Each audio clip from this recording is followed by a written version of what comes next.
Halo teman-teman, kalian tahu nggak sih apa itu cybercrime? Jadi, cybercrime itu adalah tindakan pidana yang memanfaatkan teknologi, komputer, dan internet. Kejahatan ini memiliki beragam bentuk dengan target yang berbeda-beda, mulai dari individu hingga lembaga pemerintah. Seperti yang udah dibilang tadi, terdapat jenis-jenis cybercrime tergantung dengan target pasarnya, yaitu yang pertama ada individu. Biasanya para pelaku akan melakukan doxing kepada korban yang dapat menyebabkan tekanan psikologis di dunia digital maupun di dunia asli. Yang kedua itu ada phishing.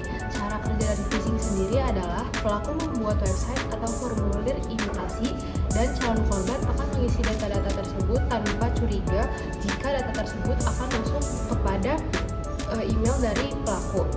Yang kedua itu ada aset digital. Nah, yang pertama itu ada peretasan. Biasanya pelaku akan meretas data-data atau memanipulasi data dari suatu organisasi atau lembaga. Yang ketiga itu ada target pemerintah. Nah, target pemerintah itu biasanya menggunakan ransomware.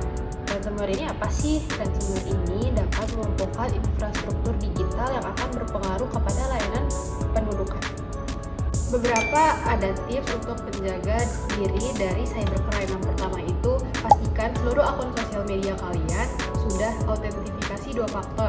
Yang kedua, jika kalian lagi memakai wifi public, diusahakan untuk tidak belanja di e-commerce atau memasukkan password atau data-data pribadi.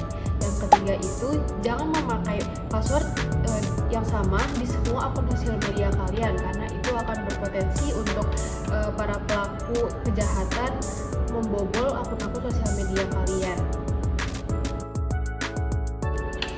Nah, selanjutnya terdapat dasar-dasar hukum yang menjadi landasan hukum dari jenis-jenis cybercrime tersebut. Yang pertama itu mengenai hak cipta, tercantum dalam Undang-Undang Nomor 28 Tahun 2014 pada bab 2 pasal 7 ayat 2 dan ayat 3. Ayat 2 menjelaskan bahwa informasi elektronik hak cipta meliputi informasi tentang suatu ciptaan dengan kegiatan pengumuman ciptaan. Kedua, nama pencipta sebagai pemegang hak cipta. Yang ketiga, kode dan nomor informasi. Dan keempat, masa dan kondisi penggunaan ciptaan. Serta ayat 3 menjelaskan bahwa informasi elektronik hak cipta sebagaimana dimaksud pada ayat 2 yang dimiliki pencipta tidak dapat dihilangkan maupun dirusak ataupun diubah. Illegal access atau hacking itu tercantum dalam Undang-Undang Nomor 11 Tahun 2008 pada pasal 30 ayat 2 dan 3 menjelaskan bahwa setiap orang dengan sengaja dan tanpa hak atau melawan hukum mengakses komputer dan atau sistem elektronik dengan cara apapun dengan menjebol, melampaui atau menerobos dengan tujuan untuk memperoleh informasi elektronik.